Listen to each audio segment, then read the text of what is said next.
Fica meio evidente que o ministro Gilmar Mendes ele seja contra a mudança de escolhas de ministro do STF.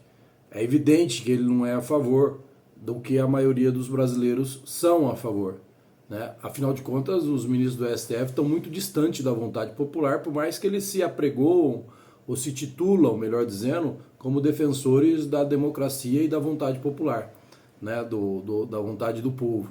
Que, na verdade, a única missão deles, a mais específica e especial de todas, seria guardar a nossa Constituição Federal. Garantir que a nossa Instituição Federal fosse respeitada e dever a ela que todos respeitem o que ela indica, o que ela orienta e o que ela coordena em fazer numa sociedade democrática, e não é o que eles fazem.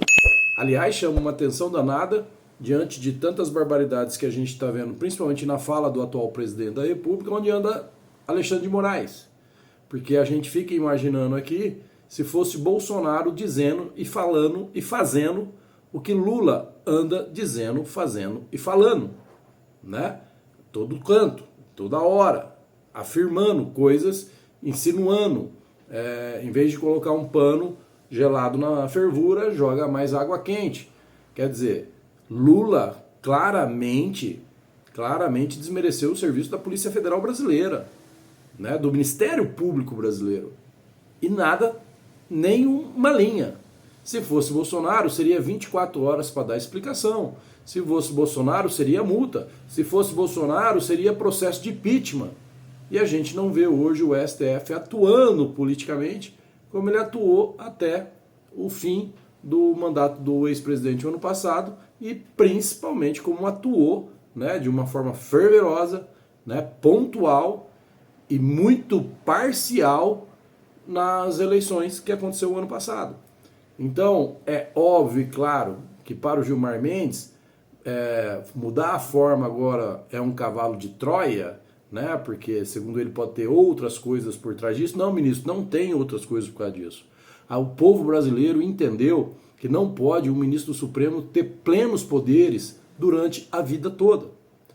O povo brasileiro entendeu de que é necessário nomear ministros que tenham, no mínimo, competência jurídica para tal, e não advogados amigo, e não advogados que cuidaram de causas pessoais, e como agora o exemplo do Zanin, onde Lula já deixou claro que é o indicado dele para o STF, e foi ministro do Lula nos casos de corrupção.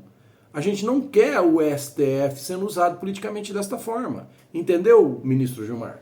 A gente está solicitando mudanças para que a democracia se fortaleça mais ainda, para que a diversidade de entendimento, de direitos dentro do STF, o que é muito importante, ter uma diversidade de entendimentos, de opinião, para assegurar ainda mais o equilíbrio democrático da nação, que ela se faça por natureza por pessoas competentes, por juízes de carreira, que tenham passado pela primeira e a segunda instância, e não porque o cara foi o advogado do Lula, como já temos aí Dias Toffoli e outros exemplos que não cabe aqui agora ficar citando. Então é só isso, a importância e a exigência de que haja mudança. E aqueles que foram eleitos por esse povo que quer mudança, até agora estão só fazendo aquilo que se comprometeram a fazer para ganhar o meu voto, o seu voto e o voto daqueles que querem a mudança. Apenas isso, ministro Gilmar Mendes.